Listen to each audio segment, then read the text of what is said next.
Datos de la Federación Internacional de Diabetes nos dicen que 382 millones de personas viven con diabetes en el mundo y que para 2035, 1 de cada 10 personas tendrá diabetes.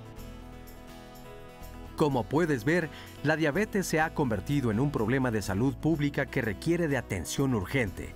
Así que brindarte información sobre esta enfermedad, los factores de riesgo y cómo manejarla es sumamente importante. Estilos de vida y ambientes saludables son fundamentales para vivir bien con diabetes.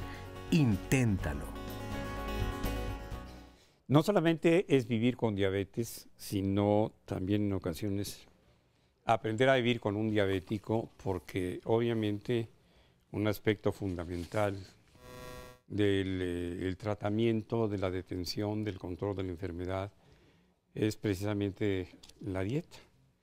Y para muchos, desde que nacemos y empezamos a tener pues cierto conocimiento de las cosas, las palabras que yo escuché en mi casa de pequeño, dichas por mis abuelas, ambas diabéticas, yo no como esto porque se me sube el azúcar, o a mí no porque soy diabética, van conformando una idea clara, aunque obviamente no precisa desde el punto de vista bioquímico o científico de lo que es la enfermedad, pero desde niños, cientos o miles de chamaquitos mexicanos aprendimos a saber que había algo que sucedía en los seres humanos, que les impedía comer azúcares. Después nos enteramos también que harinas, y fuimos conformando nuestra nutrición, nuestras costumbres y nuestros nutrientes en base a lo que las abuelas exigían. En mi caso, además, tuvimos la oportunidad, mis hermanos y yo, de saber que mi abuela, yo tenía 8 años de edad, había perdido la vista precisamente en ese momento por diabetes. Ella tenía que venir cada determinado tiempo a la Ciudad de México a tratarse, y escuchábamos, sabíamos y procurábamos de alguna manera comer, nutrirnos de una forma diferente a lo que hoy en términos generales sucede en el país. Quizá ustedes no lo sepan, son muy jóvenes, pero generaciones enteras de mexicanos no fuimos gordos. Había, y solamente en la historia de la conquista de México de Bernal Díaz del Castillo, la referencia de un cacique gordo de Zempoala, precisamente en Veracruz. Y la realidad es que para quienes fuimos aficionados a la historia y tuvimos la oportunidad de recorrer con ahínco todas las fotografías de la Revolución Mexicana y lo que estaba pasando en el país, tampoco había gordos. El disparo del sobrepeso, de la obesidad mórbida, yo creo que hace que este programa sea importante para millones de mexicanos que están siendo ya pues un número más en las estadísticas, no solamente de diabetes, en un casi 10% de diabéticos en el país, sino también de las complicaciones de las mismas o de los factores de riesgo como el sobrepeso y la obesidad por una inadecuada nutrición. Por eso, el día de hoy, tenemos que aprender cómo se vive con esta enfermedad y cómo se convive con quienes tienen esta enfermedad. El día de hoy van a estar con nosotros, Nora, buenos días. Buenos días, doctor. Nuestros invitados en un panel que conocen ustedes muy bien, y es un panel de lujo. Está con nosotros la doctora Arellano, que es endocrinóloga Sara Arellano, el doctor Paul Frank Barón, médico internista especializado en diabetes, Rosa María Aguilar, médica educadora en diabetes, maestra en administración de hospitales y salud pública, y la doctora Ana Berta Pérez Lizaur, maestra en ciencias de la salud, miembro de la Asociación Mexicana de Nutriología y de la Sociedad Mexicana de Endocrinología y Nutrición, y directora del Departamento de Salud de la Universidad Iberoamericana. Pues vamos definitivamente a tocar un tema que hemos tratado de hacer cuantas veces ha sido necesario. Y hoy, para conmemorar el Día Mundial de la Diabetes, que se conmemora el día 14 de noviembre, y bueno, este tema conocido siempre tiene algo nuevo que aportar a nuestra información. Y sabe que, doctor, les damos la bienvenida a todas las personas que nos acompañan hoy aquí en el estudio, por supuesto a usted, a la señal internacional, y les queremos presentar esta primera cápsula. Fuimos a grabar cápsulas a este centro de salud que está muy cerca de aquí, de las instalaciones de Canal 11, es el centro especializado en el manejo de diabetes del Distrito Federal, y tenemos esta cápsula que hicimos con el doctor Ubaldo. Vamos a verla y ya empezamos a preguntarle a nuestros especialistas también sobre el tema.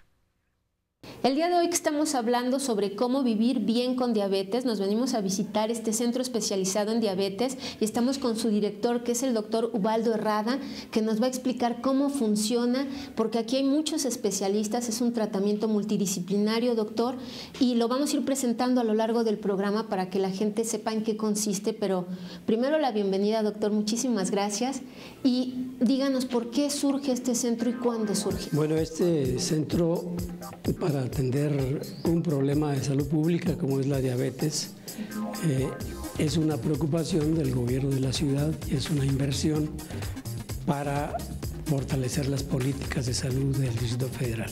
La prevalencia de la enfermedad en el país es muy alta. La encuesta nacional de salud del 2012 informa de 7 millones de personas diagnosticadas con diabetes. ¿Cuántos pacientes atienden, doctor, aquí? En este centro, desde el mes de marzo a la fecha, llevamos 3.600 pacientes en tratamiento. Son pacientes que son referidos de los centros de salud y que no han sido controlados en su enfermedad. ¿Cuál es la meta de este centro? El propósito de este centro y del equipo interdisciplinario es el de cambiar el estilo de vida de los pacientes que llegan acá. Es decir, aquí empieza el paciente a sonreír, aquí el paciente empieza a agarrar confianza en sus mismas fuerzas, aquí el paciente aprende a conocer su diabetes y todo el equipo interdisciplinario se dedica a que aprenda el paciente. En términos globales, en términos generales en el mundo, ¿qué está pasando con la diabetes? ¿Ha aumentado la incidencia, la prevalencia o simplemente es la consecuencia del incremento demográfico en el mundo? Pero ¿por qué ahora nos percatamos que hay tanta diabetes? ¿Quién nos puede ayudar? Bueno, la realidad es que de que va esto en incremento, va en incremento. México, de hecho, no es nada más la excepción. Esto sucede en todos los países del mundo, desarrollados o subdesarrollados o en proceso de desarrollo. Es un evento que ocurre prácticamente en todos los países y se debe principalmente a muchos de los factores que comentaba usted hace rato. Uno de ellos es la mala alimentación, los malos hábitos higiénicos. La gente realmente cada vez come menos sano y eso se lo vamos pasando también a los hijos. Y entonces cada vez tenemos menos buenos hábitos alimenticios. Por otro lado, dejamos de hacer ejercicio. Antes salíamos a la calle a jugar, ahora todos los niños juegan con las manos, con todos los aparatos electrónicos que hay. Por inseguridad no salimos a la calle. Se hace poco ejercicio físico, que es otra de las causas. Y si a esto le agregamos además los antecedentes en la familia, la carga genética que habitualmente es muy fuerte, en especial para diabetes tipo 2, que es lo más común, pues son varios factores que se van sumando a esta canasta de problemas para que podamos desarrollar. Y usted comentaba también algo muy cierto. Tenemos un nada honroso primer lugar en diabetes, en obesidad, infantil. Estos niños van a crecer al rato y no van a desarrollar la diabetes que acostumbrábamos a ver en niños, sino que ahora van a ser diabéticos tipo 2 en niños, que cada vez vamos viendo mucho más frecuente. Entonces la obesidad, el sobrepeso, los malos hábitos, la carga genética, todo esto hace que sea un impulso tanto negativo para que la gente desarrolle diabetes. He leído que hay incluso algunos factores que pudieran también haber sido determinados por las etnias, por los grupos raciales. Y parece que Latinoamérica, en particular México, tienen una carga también determinada por la raza. No sabemos, cuando menos yo no lo sé, si esto es porque de las 3 grandes culturas alimentarias del mundo, la cultura del arroz en Asia, la del trigo en Europa, la del maíz en América, pues haya ido condicionando, determinando de alguna forma el hecho de haber nacido aquí como un lejanísimo factor de riesgo. Sí, es un hecho, ¿no? Es un hecho que la carga genética, los factores genéticos inciden en esta situación, pero bien estamos comentando aquí los determinantes que sí podemos modificar actualmente. A lo mejor en unos años podemos modificar la parte genética, pero los factores que ahorita nos pueden ocupar son aquellos que podemos modificar, y ellos son principalmente la alimentación, la actividad física y los hábitos que están alrededor de la alimentación y de la actividad física. Entonces yo creo que podemos pues trabajar sobre ello tanto como personas. Yo creo que el miembro más importante del equipo de salud en un equipo en donde hay personas que viven con diabetes, pues es la misma persona que tiene diabetes. Entonces creo que podemos por ahí trabajar y tomar muchas iniciativas de cómo modificar nuestros hábitos de alimentación y actividad física. Gracias. Doctor Frenk, usted menciona, y esto yo creo que es importante puntualizarlo, la diabetes tipo 2, lo que significa para quienes hemos conocido lo que es la diabetes, que hay una diabetes tipo 1. ¿Podría hacernos favor de explicar para nuestro público las diferencias entre uno y otro grupo? Sí, claro. De hecho, son los 2 grandes grupos. El primer grupo, que es el más común, que vemos en un 90% de los casos, no nada más en México, sino en todo el mundo, es la diabetes tipo 2, que habitualmente se da en la gente mayor, en la gente de edad ya adulta. Pero como comentaba, cada vez lo vemos también en gente más joven. Y la diabetes tipo 1, que es un 10% de nuestra población, también a nivel mundial, se da particularmente en gente de menor edad, en niños, en jóvenes, y poco común en adultos, pero habitualmente es más en niños, y esto da ciertas diferencias. Cuando se da la diabetes tipo 1 en los niños es porque hay una destrucción de una parte de las células del cuerpo que producen insulina, o sea que carecen de insulina, y por eso se les llama diabéticos tipo 1, mientras que el diabético tipo 2 es una situación totalmente distinta, porque sí se produce insulina, aunque en una forma un tanto defectuosa, pero se acompaña de todos estos factores que comentamos: el sobrepeso, la obesidad, la carga genética, los malos hábitos, la falta de ejercicio, etc. Bien, dentro de estas características que podemos conocer y saber la mayoría de los mexicanos interesados en nuestra salud y la de nuestra familia, ¿cuáles son las formas en que el Estado mexicano fundamentalmente o las instituciones de salud han hecho programas o han hecho información correcta para una adecuada, si no prevención, advertencia sobre lo que son los riesgos para llegar a tener una diabetes? ¿Qué está haciendo el Estado mexicano en esto? Bueno, yo no trabajo en el gobierno, pero sí he estado observando muy de cerca cuáles son sus programas, sobre todo en cuanto a las medidas de salud pública. Y lo que hemos estado viendo desde hace cerca de 25 años es un cambio hacia a la alimentación que en un principio se llamó saludable, donde se promueve mucho integrar verduras a la dieta, integrar fruta, y bueno, todavía teníamos aquello de carne, leche, frijol, pero eso ha ido cambiando. Sí, el gobierno se está moviendo. Perdón, ¿carne? Carne. Era parte de la dieta porque teníamos por un lado desnutrición terrible, estamos hablando de hace 25, 30 años, y por otro lado tenemos la contraparte, ¿no? Estamos en una dualidad muy peligrosa, porque si bien tenemos 5% de niños mexicanos con desnutrición, también estamos viendo ahora cada vez más jóvenes y bueno, niños que están empezando con diabetes tipo 2. Lo que decía el doctor sobre que cada vez vemos más niños con diabetes tipo 2 es una realidad, porque estamos dejando que las mujeres embaracen jóvenes. Nosotros no tenemos que separar quién tiene riesgo. Si somos honestos, todos estamos en riesgo, porque todos tenemos un familiar cercano con diabetes.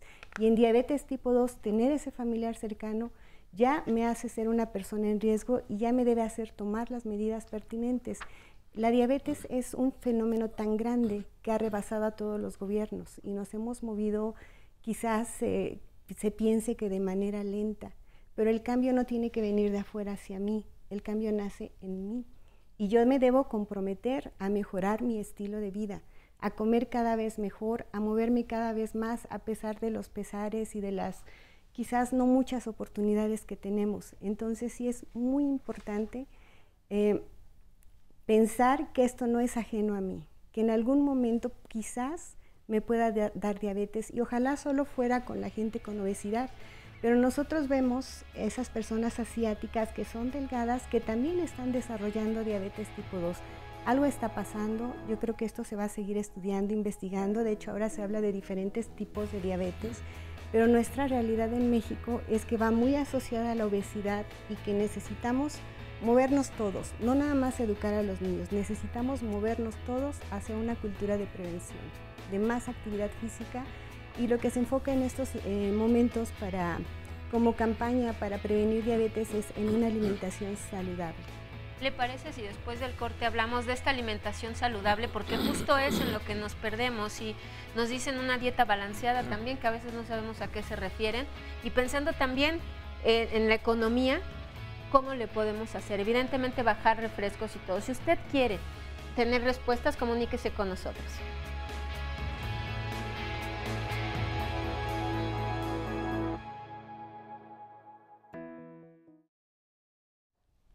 Doctora Aguilar, a mí me llamó la atención que usted dijera que la dieta del mexicano tenía carne. Quiero decirle que yo nací en una comunidad donde sí algunos comíamos carne, pero la mayor parte no, aunque había pollo, había cerdo. En aquella época tenían algunos campesinos la oportunidad de tener animalitos, entre comillas, entonces sí se podía comer carne. Pero yo recuerdo con gran sorpresa, y se lo digo como anécdota, que trabajando en la remodelación de las Islas Marías durante 6 años, durante el régimen del presidente Echeverría, interrogábamos a las personas que llegaban con sus familiares, porque podían llegar con hijos hasta de 14 años, y muchos venían de estados del norte del país y otros del sur. Por ejemplo, nos llegaron de Chiapas bastantes internos, bastantes colonos. E hicimos una encuesta de nutrición y de alimentación y les preguntábamos si comían carne y nos decían que no. Y entonces les decíamos que por qué no se comía pescado. Se les permitía pescar, había algo que se llamaba melga, que era el trabajo dentro. Y ellos no consideraban ni siquiera el pescado como carne. Y además desechaban el comer pescado, teniendo el país pues unos litorales amplísimos, ¿no?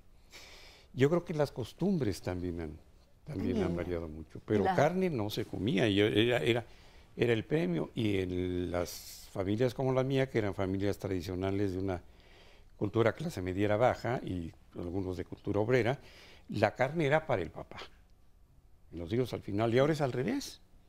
Ahora hay que darle primero a los hijos para que se pongan como rotoplaces y calcen del 11 en los pies.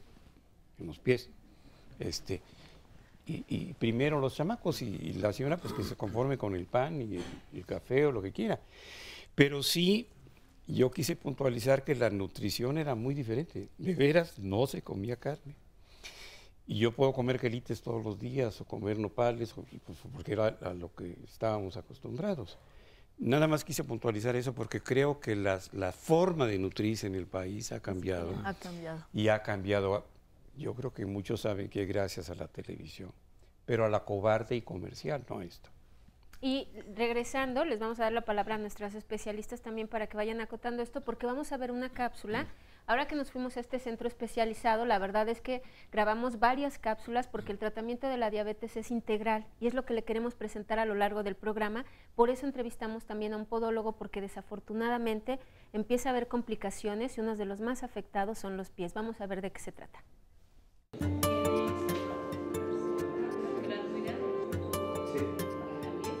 Pues el tratamiento de un paciente diabético es integral, por ello estamos en el servicio de podología, donde la encargada es María Segoviano, que atiendes muchísimos pacientes al día aquí, María.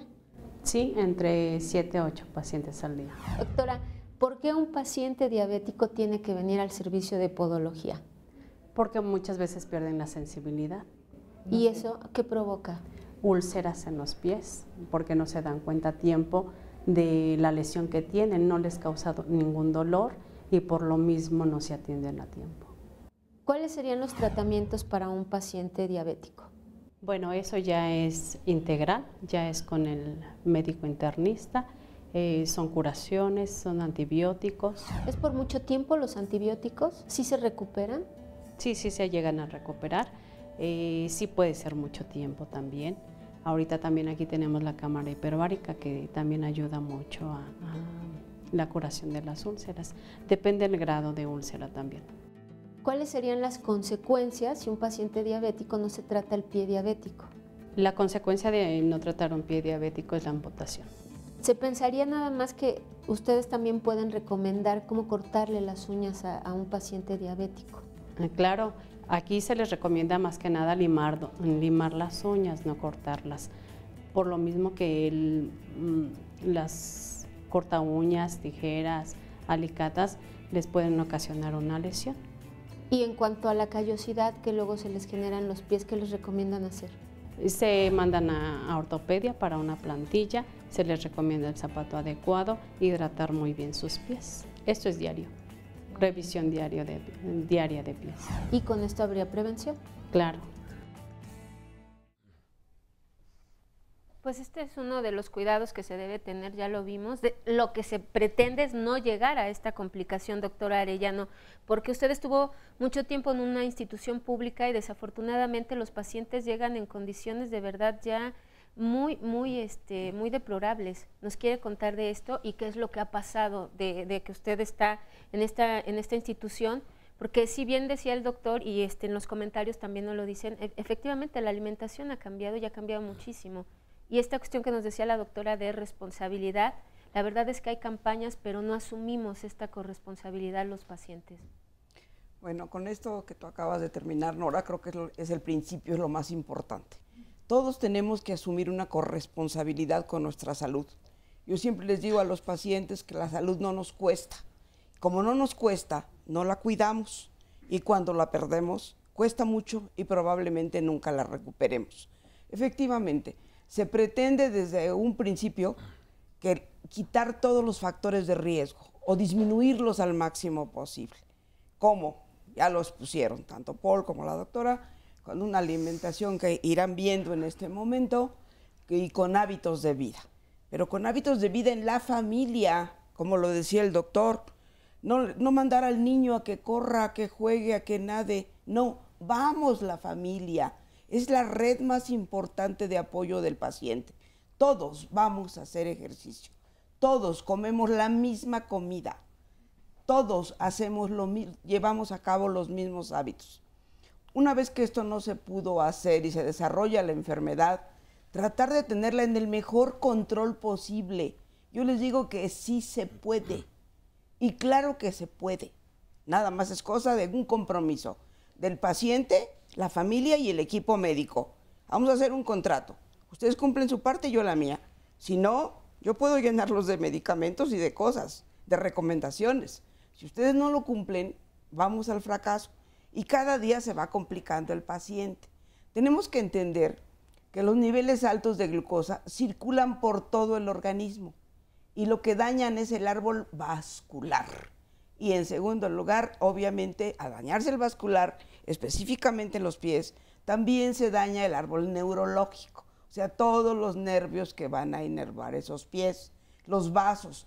Por lo tanto, esos pacientes tienen disminución de los pulsos, cosa que se puede palpar fácilmente por ellos y por el médico. Él tiene la obligación de hacer autoexploración, de checar que sus zapatos no tengan ahí una piedra, una tachuela, un clavo, algo que los vaya a dañar. Todas esas cosas hay que enseñárselas al paciente. Una vez que se ha dañado el árbol vascular, afecta desde pies hasta ojos. Yo les digo que no hay ni un pelo que se quede sin afectar por la diabetes. Todo se afecta. Y en el caso de los pies, como ya lo decían, puede ser un pie neuropático, o sea que pierda la sensibilidad. Puede ser un pie angiopático, que tenga aparte problemas importantes de circulación, y puede ser un pie con proceso infeccioso. Y muy fácilmente sobre ese pie que no siente, que se daña con facilidad, que no tiene una buena circulación, se va a instalar un problema infeccioso. Y entonces vemos los pies que acabamos de ver en este momento. Y esos pies obviamente que tendrán un muy mal pronóstico. Efectivamente, los va a llevar a amputación. Y así a todos niveles y lo vamos analizando. Y bueno, hay otra cuestión, ya lo mencionaba, doctor, el 14, que es el viernes, es el Día Mundial de la Diabetes. Nosotros tratamos este tema con frecuencia porque hay que dar mucha información, hay que trabajar en esto. Pero ¿qué se logra, doctor Paul, con cada año, con esta conmemoración del Día Mundial de la Diabetes? ¿En verdad se logra algo? ¿En verdad? Porque las estadísticas nos están diciendo que hay más pacientes diabéticos, no menos. ¿Qué se logra entonces con esto? Bueno, yo creo que sin duda alguna la gente se concientiza más, y la gente es el público en general, los pacientes, pero también los médicos, que a veces creemos que todo está muy bien y no está todo tan bien. Yo creo que es poner un poquito de harina en el costal. Todos tenemos que ir poniendo un poquito. Necesitamos promover, necesitamos informar. Gran parte del problema de la diabetes es educar, informar, que es parte de lo que ustedes hacen en una forma muy atinada. Sin estos programas o sin todo lo que se hace durante todo el año, o más cercano ahorita a la fecha que se conmemora el Día Mundial, la gente no estaría informada. Yo me atrevería a decir que probablemente los problemas de salud que más se hablan, más se escriben, más se leen es de diabetes. ¿Por qué? Porque es una realidad, es un problema de salud en México, afecta cada vez más a la población, pero por otro lado, y entendiendo tu pregunta, nos falta concientizarnos, tanto a nosotros como médicos como a la población que la padece. La diabetes, te recuerdo que muchas veces es una enfermedad que es muy silenciosa, que puede no dar síntomas. Cuando no vamos a darnos un chequeo, vamos a consultarnos con el médico, podemos tener la enfermedad. Te recuerdo que más o menos el 50% de los pacientes que tienen diabetes no saben que tienen diabetes. ¿Cuáles son los niveles de glucosa para conocerlos? Porque además ahora se hace este diagnóstico y se dice, ¿verdad, doctor? Nos lo decían en un programa, que son prediabéticos y el doctor nos explicaba ahí que esto no existe. Claro. Yo quisiera aclarar, y bien lo decía la doctora, que somos un equipo los que estamos cuidando la salud del paciente que vive con diabetes, y que el personaje más importante de ese equipo, bien lo decía la doctora, es la persona que vive con diabetes, ¿no?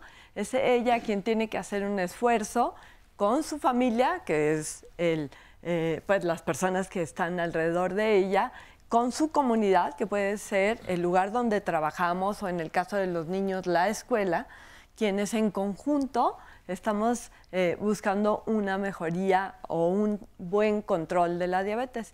Y en eso, pues bueno, a mí me gustaría como nutrióloga hacer pues obviamente comentarles que se ha hablado aquí de la alimentación, y que la alimentación es algo que es sumamente importante para las personas que viven con diabetes, y la buena noticia es que la alimentación es igual para toda la familia.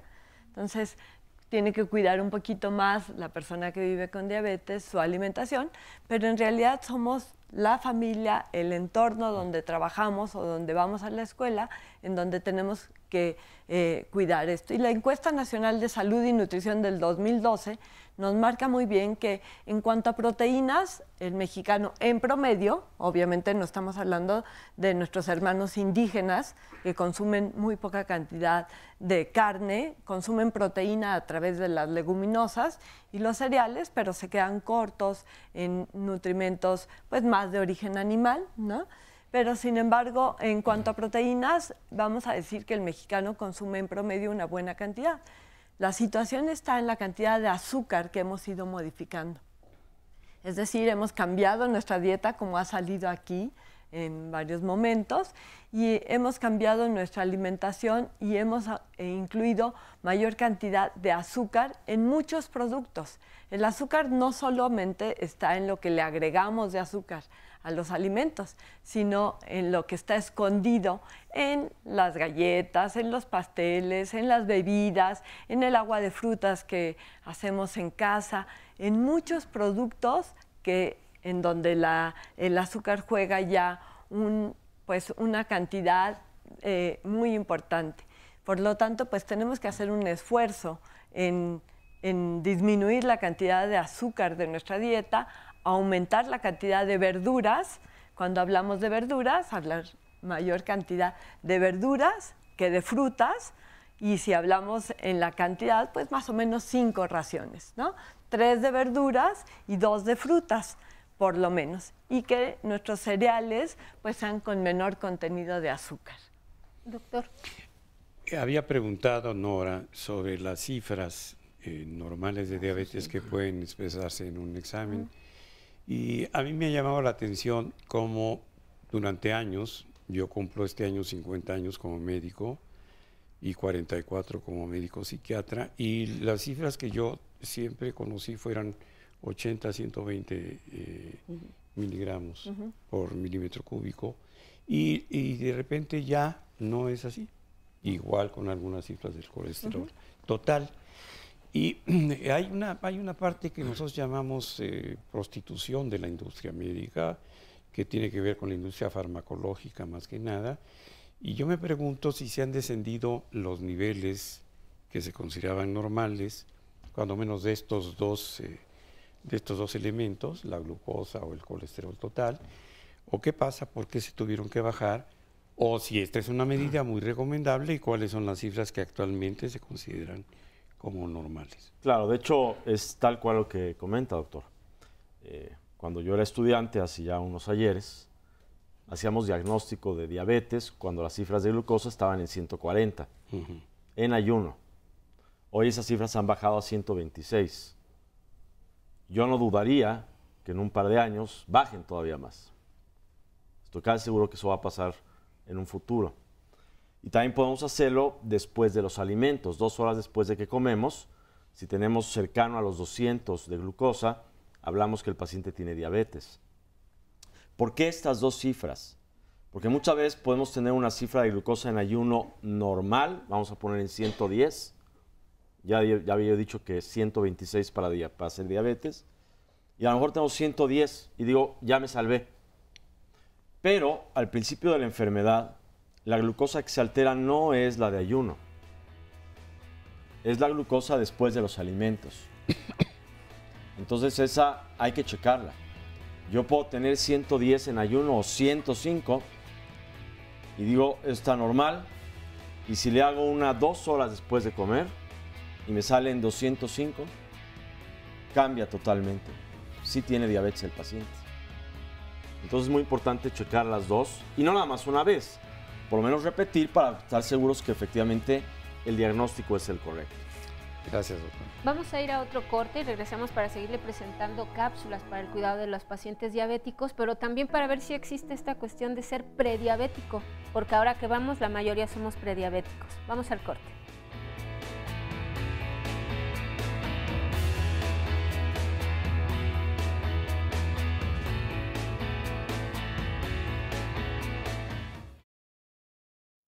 Pero así normal.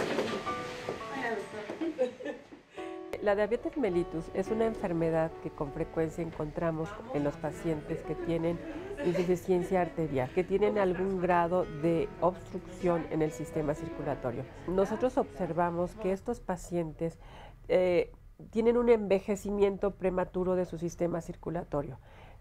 Por frecuencia, las arterias que se afectan más son las arterias de la rodilla al pie. Cuando nosotros revisamos al paciente diabético, sobre todo al paciente diabético de larga evolución, nosotros exploramos el sistema circulatorio, primero tocando con nuestras manos los pulsos de las arterias. Si esta luz está estrechada, si hay algún coágulo, es decir, después de esto, nosotros con la ayuda de un ultrasonido hacemos mediciones de la presión arterial y hacemos algo que se llama índice brazo-tobillo, y este valor nos dice si está por abajo de 0.9 que esta arteria puede estar enferma. Normalmente en estos pacientes, te digo, podemos encontrar lesión en las arterias tibiales, y nosotros después de hacer este índice brazo-tobillo podemos seguir en tiempo real con el ultrasonido toda la anatomía de esta arteria y podemos observar cómo hay depósitos anormales de grasa, de colesterol, que se llaman ateromas, y cómo estos reducen o estrechan la luz del vaso. Con esto va a disminuir la cantidad de sangre que pasa a estos tejidos, y podemos ver que estas placas son irregulares y que hay zonas donde hay más estenosis, donde están más estrechas, y hay zonas donde verdaderamente la arteria está tapada al 100%, y hay circulación colateral que está llevando a este paciente pues a nutrir de manera muy pobre esos tejidos. Cuando nosotros revisamos a este tipo de pacientes, tienen los pies fríos, es decir, hay hipotermia. El llenado capilar, que debe tener un máximo de 2 segundos, en estos pacientes está alterado. Cuando nosotros elevamos la pierna y la comparamos con el color de nuestras manos, ese es el signo de Buerger, vemos cómo al elevar esta pierna el color desaparece. Y esto nos está hablando que la irrigación de esa persona es muy, muy mala. Entonces así vamos a seguir con el tratamiento, cada vez vas a estar mucho mejor. Nosotros quisiéramos, ¿verdad?, que los pacientes con diabetes mellitus llegaran en etapas iniciales, porque de esta manera nosotros podemos prevenir. Estos pacientes nosotros los revisamos, checamos que todo esté bien, les damos medicamentos para mejorar su circulación, tal vez los volvemos a ver en 6 meses o en 1 año, y vamos evolucionando la enfermedad antes de que lleguen a complicaciones tan avanzadas como son la pérdida de algún dedito, la pérdida del pie o amputaciones mayores. Le pedimos al paciente que modifique el estilo de vida, que tenga una dieta más sana. También le pedimos al paciente que haga ejercicio. Nosotros le indicamos que sea una marcha periódica y progresiva. Es decir, si hoy vas a caminar 5 minutos, mañana yo te voy a pedir que camines 6 minutos, y cuando menos que camine el paciente media hora diaria. Vamos a continuar con la escleroterapia para poder limpiar esas venas y que todo quede perfecto. Voy a tratar de retomar lo que estaba diciendo el doctor Frenk en relación a las cifras, que fue una de las preguntas del público. Y doctora, ¿usted nos quiere hacer algún comentario? Sí. Mire, doctor, las cifras internacionales de todas las asociaciones en la clasificación para diabetes mellitus, la normal es de 70 a 99 miligramos por decilitro en ayuno. Eso es normal. A partir de 100 a 125 miligramos sobre decilitro es intolerancia a la glucosa, que se ha dado en llamar también prediabetes. Es correcto, el término es aceptado. No es lo científico, pero es aceptado. Y a partir de 126 miligramos en ayuno, por lo menos en 2 ocasiones diferentes, el diagnóstico es de diabetes. Que tuve 126, 128, y no es poquita diabetes, y no es poquita azúcar, y no le haga caso. Es una enfermedad como tal que va a ir callada y silenciosa, como decía Paul Frenk, evolucionando a lo largo de 5 o 10 años, que es cuando nos llegan a nosotros, y la mitad de esas personas llegan ya con complicaciones, precisamente porque no se les hizo caso en ese periodo de intolerancia a la glucosa. Si tomamos medidas en ese periodo y verdaderamente el paciente se compromete, disminuye de peso, cambia sus hábitos en general, y hay fármacos aprobados incluso para utilizarse en esos periodos, se puede retrasar un buen tiempo la presentación de la enfermedad. A lo que no le podemos ganar es a la edad.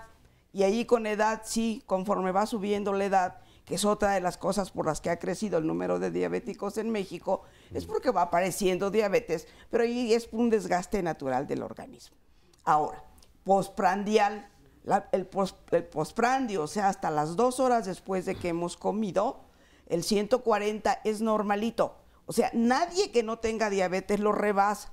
Yo les podría decir que en forma muy estricta sería 139, ¿sí? A partir del 140 en adelante, eso está alterado. Y efectivamente es la primera alteración que se presenta, que no es más que la representación de la alteración del primer pico de secreción de insulina, que es el primerito que se pierde y las personas no se dan cuenta, ni el médico lo busca. Ahora, si alguien en cualquier momento viene ahorita y nos toma, cualquiera de los que estamos aquí sentados, una determinación de glucosa estemos en ayuno o no en ayuno, y es de 200 miligramos o más, eso también es diagnóstico de diabetes. Ya, no hay discusión, salvo que el procesamiento sea muy malo y dudemos de él. Y como decía Paul, efectivamente, siempre hay que confirmarlo, siempre hay que buscar. Pero si es una persona que tiene factores de riesgo y sale con esto, yo creo que no hay mucho que pensar, pero de todas formas hay que afirmarlo. ¿En base a qué se han ido disminuyendo los valores? Efectivamente, yo también me eduqué con el 80, 120 como usted, doctor, y después del 140 en ayunos, era todavía normal, ¿sí? No, ya no. Hay una serie de estudios, desafortunadamente no recuerdo en este momento la bibliografía, pero con mucho gusto se las busco y se las puedo proporcionar. En el mundo se han hecho una serie de estudios, fundamentalmente a nivel de fondo de ojo, que lo tenemos a la mano, y las personas con hemoglobina glicada arriba de 6.5 ya tienen daño en los vasos de retina. Entonces, si nosotros vemos las cifras de glucosa, a qué nivel y a qué nivel se van presentando ya el daño vascular, eso fue lo que hizo que se bajaran las cifras para hacer diagnóstico. Y efectivamente, como dice Paul, no va a ser raro que en un tiempo las cifras se puedan bajar más, aunque yo creo que la situación va a estar un poquito difícil. Entonces fue con respecto a los daños que se empezaban a presentar. Exactamente. Ya con esas cifras había daños vasculares producidos por diabetes. Por lo tanto, se vieron obligados a bajar las cifras para hacer diagnósticos tempranos y hacer prevención. Si ya no primaria, cuando menos secundaria. Les vamos a leer llamadas y tiene mucho público, ¿verdad, doctor? Hoy nos acompañan muchísimos testimonios. Sí, ahorita ya me voy a pasar para allá, pero estaba tratando de escuchar. A Francisco Robledo dice, a mí me dice el médico que soy intolerante a los carbohidratos. Eso me lo diagnosticaron como diabetes mellitus, pero yo me siento muy bien, incluso no tomo medicina, solamente trato de sobrellevarla con una dieta, la cual consiste en no tomar azúcar, carbohidratos, lo menos posible, procuro no comer carne roja, no fumo ni tomo, y lo demás sí lo como todo, inclusive carne roja, pero muy de vez en cuando, con ejercicio sigo adelante. Tengo esta confusión, porque el médico me dice que soy intolerante a los carbohidratos. Es sobre estos datos que está hablando la doctora, ¿no? Seguramente habría que conocer cuáles son sus niveles de glucosa en sangre, y también otro componente del que habló la doctora ahorita hace un momento fue la hemoglobina glucosilada. Creo que también sería muy útil, ¿no? Comentarlo a nuestro público. Ese paciente debe de saber cuánto tiene de hemoglobina glucosilada y tiene que tener un automonitoreo. Previo al desayuno, 2 horas después del desayuno, no todos los días, pasan 2 días, se lo mide ahora antes de la comida, 2 horas después de la comida, pasan 2, 3 días, se lo mide antes de la cena y después de la cena. Y de esa forma se va a dar cuenta en qué cifras está realmente su metabolismo de la glucosa, o sea, su utilización de la glucosa. Si es suficiente con su plan de alimentos y su ejercicio, adelante. Si no, hay medidas muy sencillas desde el punto de vista farmacológico que le pueden ayudar y muchísimo. Y que le van a hacer mucho bien para retrasar esa presentación de la diabetes, ¿no? De hecho, si esta persona está pensando que retirar los carbohidratos de su dieta es una buena idea, es muy mala idea. Nuestro cerebro necesita carbohidratos para funcionar. Si a pesar de que él lleva su alimentación, como le dijeron, su glucosa está subiendo, tiene que ir a su médico para que ajuste el tratamiento. La glucosa sube porque no hay insulina suficiente para fines prácticos. Y nosotros tenemos los medicamentos necesarios para ayudarlo a retomar otra vez la glucosa dentro de los límites normales. Una cosa es los criterios diagnósticos de diabetes, que son, como bien ya se han referido, la glucosa en ayuno en 2 ocasiones diferentes mayor a 126, la glucosa al azar mayor de 200 más síntomas de diabetes, la hemoglobina glicada mayor de 6.5, o bien una prueba especial que llamamos prueba de tolerancia oral a la glucosa con 75 gramos de glucosa. Si después de 2 horas de esa carga de azúcar nosotros medimos si tiene más de 200, sin lugar a dudas es diabetes.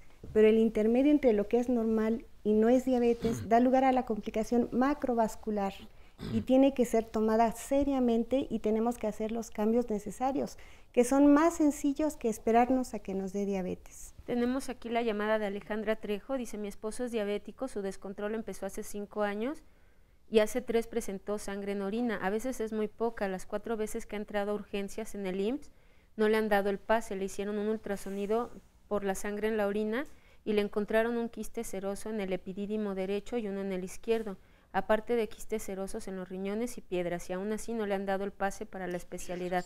Hace 15 días presenta un dolor de cabeza intensa.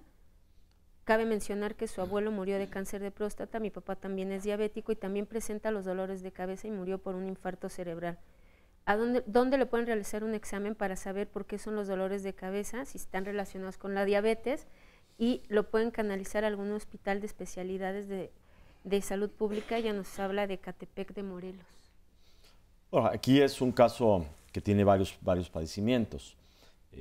Obviamente tenemos que conocer tal cual, hacer una buena historia clínica para saber por qué es el dolor de cabeza. Puede ser por presión alta, puede ser por algún problema de la circulación cerebral, puede ser porque tiene alterados los lípidos.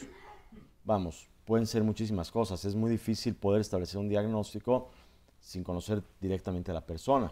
La recomendación es que vaya al centro de salud o con el médico que le quede más cercano para que le hagan una buena revisión y lo puedan controlar también de su diabetes. Sí, la realidad es que ya está teniendo complicaciones, es mejor que se acerque al especialista. Sí, pero hay que precisar que el sangrado por orina, pues no guarda una relación directa con diabetes. Si está diciendo que tiene piedras, y lo dijo así, como entre líneas, pues es muy probable que el sangrado se deba a una litiasis en el uretero, en las pelvis o en la vejiga.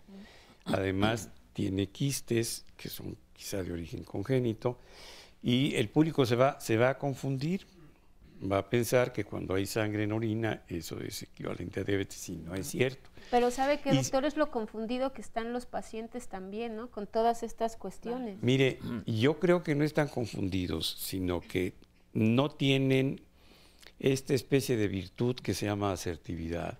Y preguntarle al médico esto por qué es, esto por qué es, esto por qué es. Porque eso es responsabilidad del médico y del paciente. Y el dolor de cabeza es el síntoma más difícil de precisar a veces en medicina. Puede ser por muchas causas, entre otras cefalea tensional. Si el señor está pensando que está sangrando por diabetes, pues le va a doler el coco porque se siente mal, ¿verdad? Pero se siente mal por otras cosas, no por la diabetes. Vamos a ir a un corte. Si usted tiene dudas, comuníquese con nosotros, los especialistas lo van a orientar.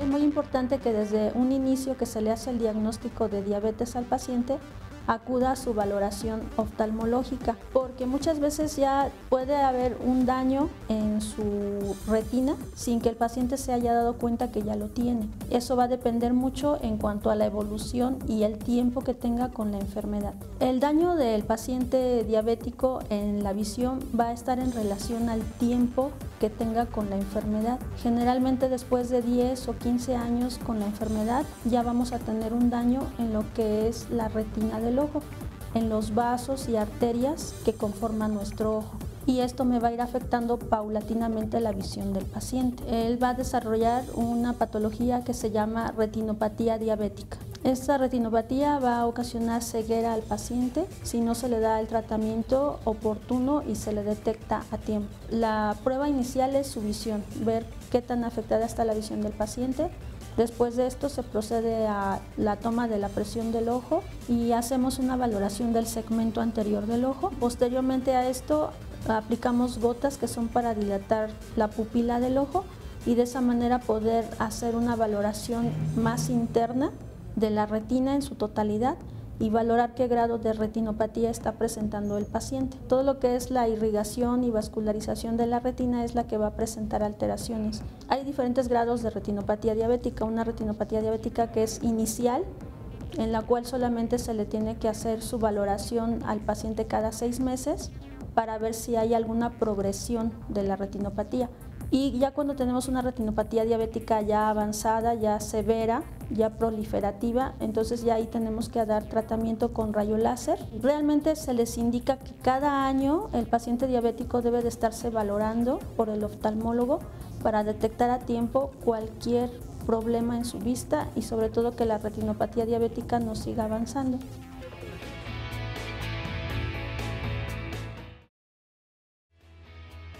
El día de mañana vamos a tener un tema que estoy segura le va a interesar a todos ustedes que tienen hijos, porque será cómo saber si mi hijo tiene TDA.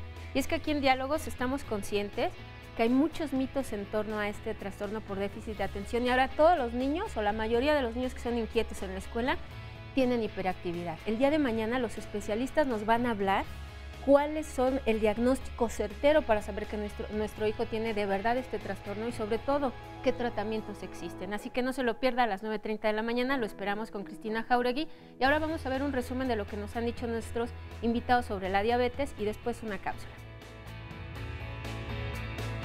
Cada vez tenemos menos buenos hábitos alimenticios. Por otro lado, dejamos de hacer ejercicio. Antes salíamos a la calle a jugar, ahora todos los niños juegan con las manos, con todos los aparatos electrónicos que hay. En un 90% de los casos, no nada más en México, sino en todo el mundo, es la diabetes tipo 2. Y la diabetes tipo 1, que es un 10% de nuestra población, también a nivel mundial. Y en diabetes tipo 2, tener ese familiar cercano ya me hace ser una persona en riesgo y ya me debe hacer tomar las medidas pertinentes. Es un fenómeno tan grande que ha rebasado a todos los gobiernos. La salud no nos cuesta.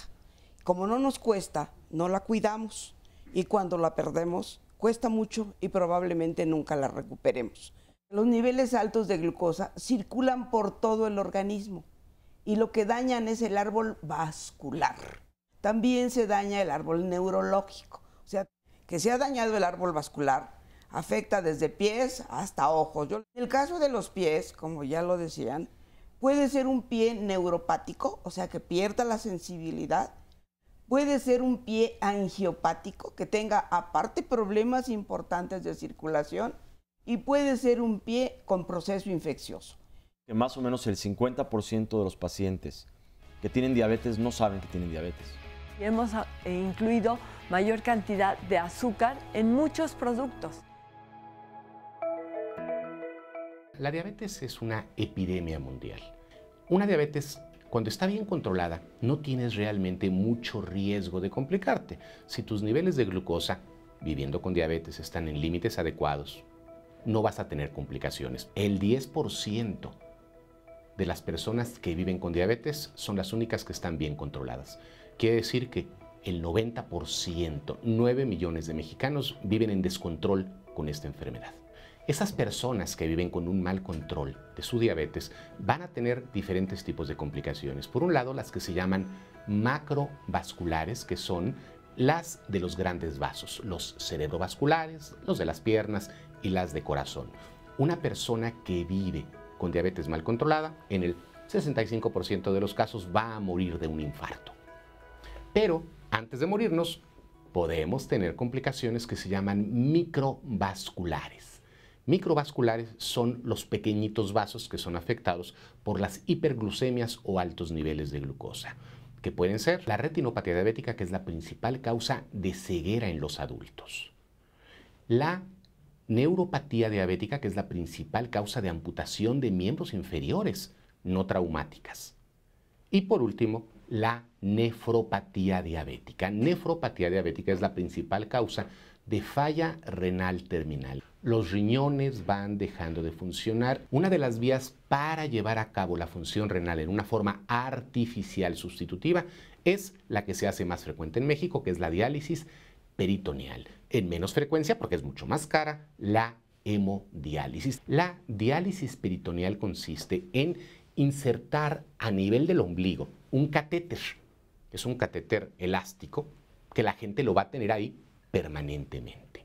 Ese catéter va a tener dos vías, uno que sirve para entrada de un líquido especial alto en electrolitos, en sustancias químicas y también en glucosa. Y te lo meten a una parte de nuestro organismo que se llama peritoneo. Esta diálisis peritoneal se realiza 3 a 4 veces por día durante toda tu vida. Se deja ahí ese líquido y a las 4 horas, más o menos, 6 horas, se va a retirar. Igual, por gravedad sale, pero ya con todas las sustancias que no pudo eliminar el riñón, incluyendo los líquidos. En la hemodiálisis tienes que acudir a una institución hospitalaria. Va a haber una conexión por medio de un catéter, pero esté conectado, por ejemplo, a la vena yugular, por ejemplo. Se pone un catétercito en la vena del cuello. Ya cuando es permanente, se pone lo que se llama catéter venoso central, que llega directo a corazón, y ahí se deja. Se pone un taponcito cada vez que se va a hacer, se destapa, se le pone un poquito de heparina, que es un anticoagulante, para que no se haga un coágulo y dé problemas, pero se deja a permanencia ese catéter. Cuando se hace esta hemodiálisis, tarda de 3 a 4 horas cada hemodiálisis y es extracorpórea. Extracorpórea quiere decir, mi sangre va a salir de mi cuerpo, va a entrar en una máquina de hemodiálisis que tiene 2 vías. En una entra la sangre, tiene una membrana semipermeable y por el otro lado están líquidos, igual con electrolitos, con glucosa, que esa membrana permeable de una máquina fuera de mi cuerpo va a hacer las veces del peritoneo. Y ese cambio de presiones va a hacer que las sustancias tóxicas de mi organismo se eliminen fuera del cuerpo y se introduce por otra vena la sangre ya purificada. La diabetes no es un destino, ni que te vayas a morir antes, ni es un destino que vayas a tener complicaciones. Solamente va a suceder esto cuando está mal controlada. Yo creo que ya vamos a empezar a entrevistar a nuestras personas que vienen a regalarnos su testimonio. Esperanza, ¿qué esperanza tiene usted de venir por acá? ¿Qué espera del programa? ¿Informarse? ¿Conocer algunas nuevas medidas de control para la diabetes?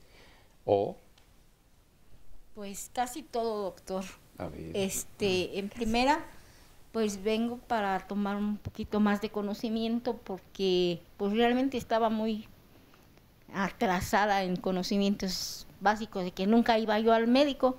¿Cómo así? Y nunca, pues decía una gripa, pues un mejorar, una tercera y ya. Pero tomó el caso de que un día pues, me ocasionó de que un dolor y ahora sí que como quien dice, la pipí cada rato. Entonces sí acudí a un médico y me dieron la noticia de que no, pues que tenía que hacerme estudios y me los hicieron y salí diagnosticada que era diabética. ¿Qué edad tenía usted? Tenía yo 59 años. Entonces, pues sí, un poquito ¿cómo le diré? Lo tomé. ¿Se asustó poquito? Pues un poquito, se me cayó un poquito. Ahora sí que se me cayó todo. Pues sí. Todo, porque dije, bueno, ¿cómo? Sí, por tenía eso no debemos poquitear los síntomas, no se expresan. Sino tomarlo bien a pecho, ¿no? Entonces yo dije, bueno, pues una diabetes cualquiera.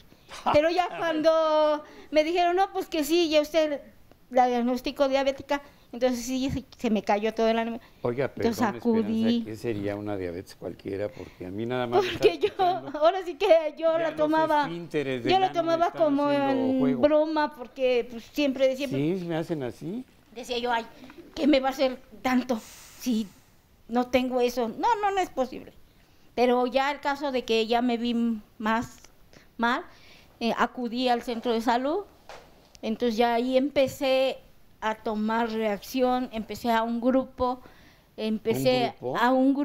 de diabéticos, entonces empecé a tomar ya conciencia de lo que era realmente la diabetes. Ahora pues estoy contenta y estoy en el grupo porque realmente me está dando resultado, porque se me bajó toda mi glucosa que tenía yo tan alta, ya lo llevaba yo en 300. Ah, carambas. Oiga, por cierto, estoy viendo que los cristales de sus lentes tienen bastante graduación. ¿Le ha ido aumentando su disminución de la agudeza visual?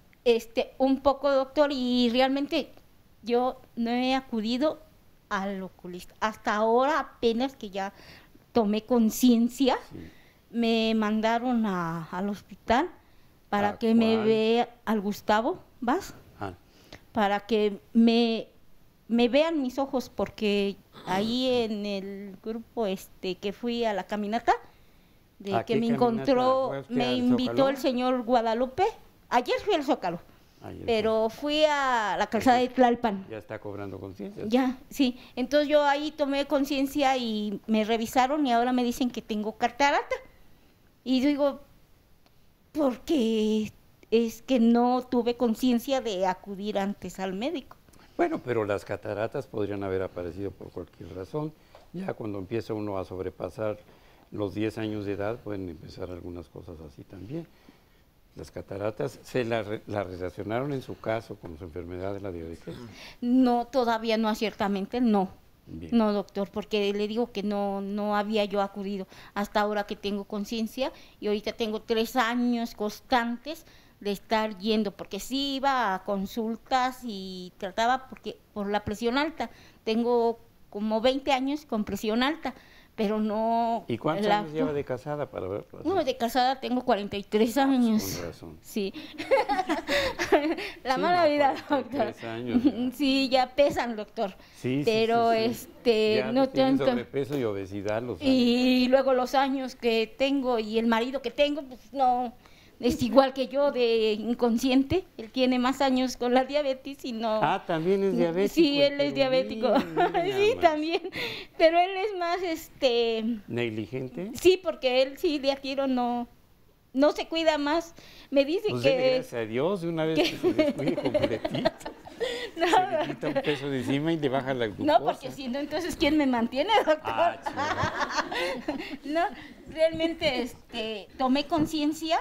Y ahora en el grupo y aquí con ayuda del señor José Guadalupe, que nos ha invitado a los cursos y a eso, pues he tomado un poquito de más conciencia.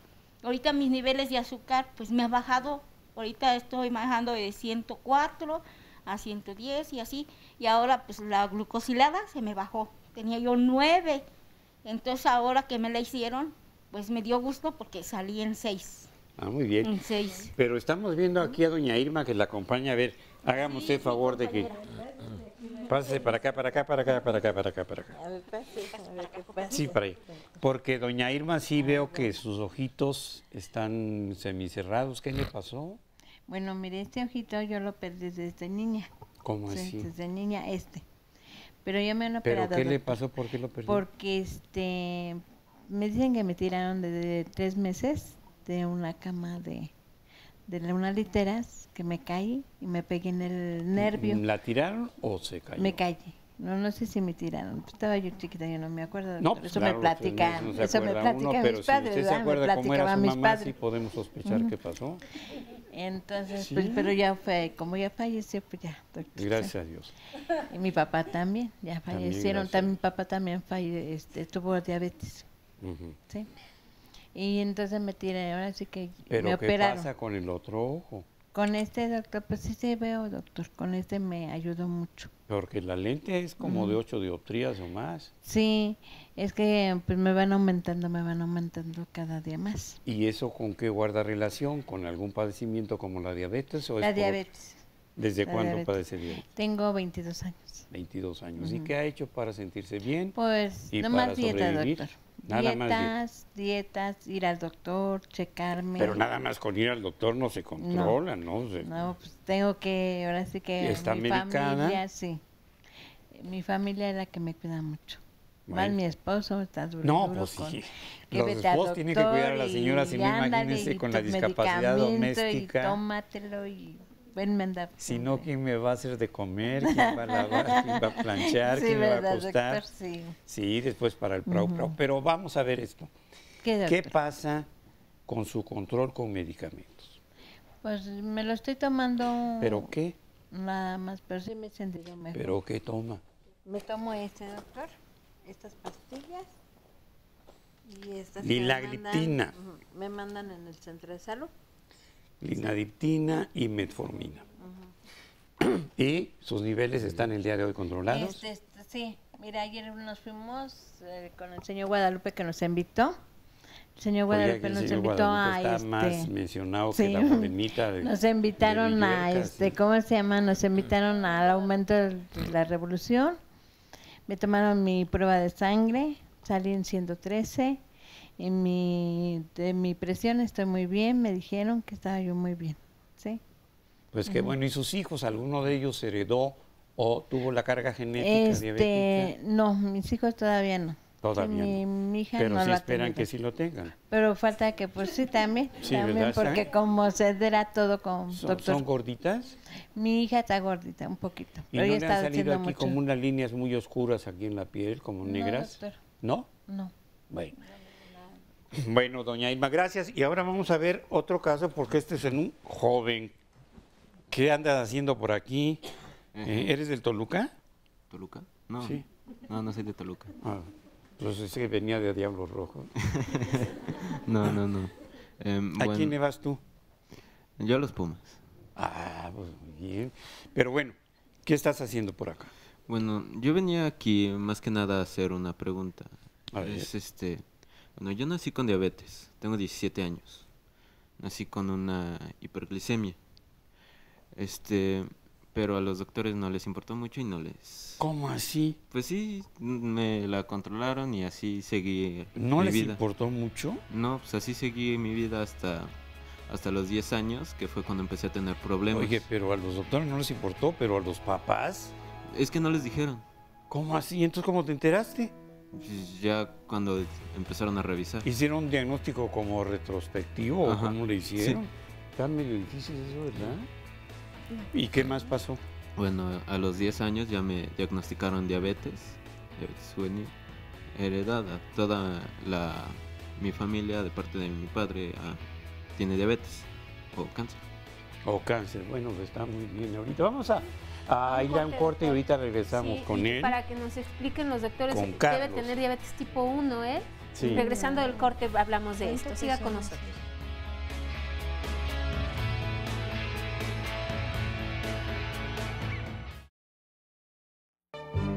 Las necesidades de los pacientes diabéticos son múltiples.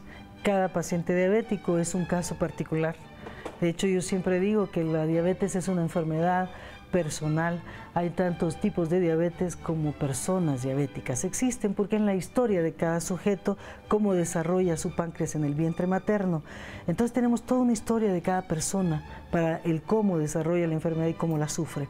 Lo que pensamos fue hacer un desarrollo de un formulado que restituyera al paciente lo que en promedio pierde diariamente. Esa cosa que es común en los pacientes. El paciente orina mucho, pierde proteínas y de tal manera que hicimos algo que le restituyera al paciente lo que pierde. Lo medimos en 250 familias donde sujetos afectados y no afectados por la diabetes nos proporcionaron sus muestras y medimos tanto en la sangre como en la orina que perdían las personas en relación a su pariente cercano no diabético. La diabetes no es la misma en cualquier país. Entonces la del mexicano es realmente una diabetes que prontamente da complicaciones, que tiene un gran componente hereditario, que es muy susceptible a dispararse con los cambios del medio ambiente. Cualquier cambio en el estilo de vida, en la dieta, dispara la diabetes. Y lo vemos con las comunidades que van a los Estados Unidos a trabajar.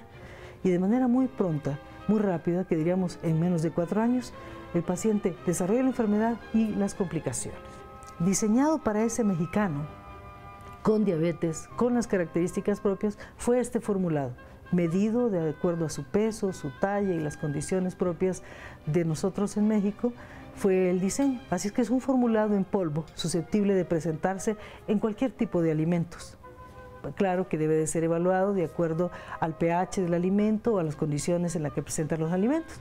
Así que lo primero que desarrollamos fue una bebida frutal, después hemos probado yogures, gelatinas, pero se acercó a nosotros una empresa que produce leches y prepararon una leche descremada, una leche semidescremada, la que llamamos comúnmente light, y le contiene así todos los nutrimentos de la leche, adicionado, suplementado, enriquecido con esta fórmula para que la persona pueda tomarse un vaso de leche diariamente y pueda sentirse mejor, porque no va a perder de manera tan profunda todos estos elementos que le sirven para el metabolismo de todas y cada una de sus células.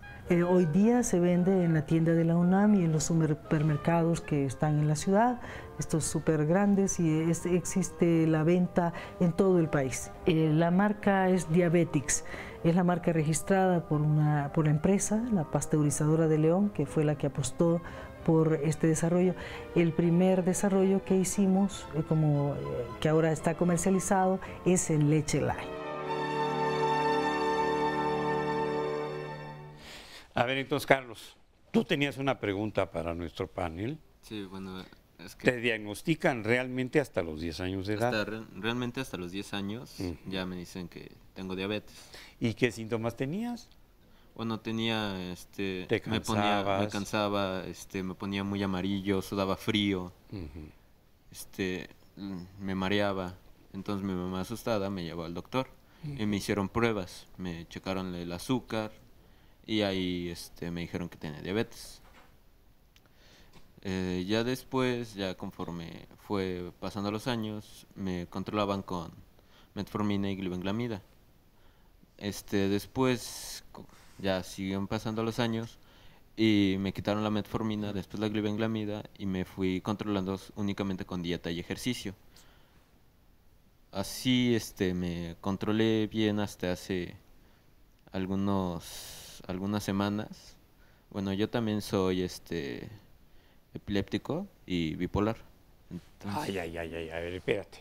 Porque ahí sí, entonces ¿quién dice que eres bipolar? En serio, soy bipolar. En su terreno, doctor. Bueno, no estamos a discusión con eso, pero vamos a... ¿Y epilepsia de qué tipo? Porque hay 16 variantes de epilepsias clínicamente hablando. ¿Qué tipo de epilepsia de ausencia. ¿Tienes ausencias? Tengo ausencias. Bueno, y tomo medicamentos para... ¿Qué tomas? Tomo valproato semisódico. Vas a engordar, maestro. El valproato le hace mucha propaganda a los es lo que los laboratorios. Pero no te vas a poner como marranesco. No. Hay otras cosas mejores. Citalopram, risperidona. ¿Citalopram o es citalopram? Es un antidepresivo.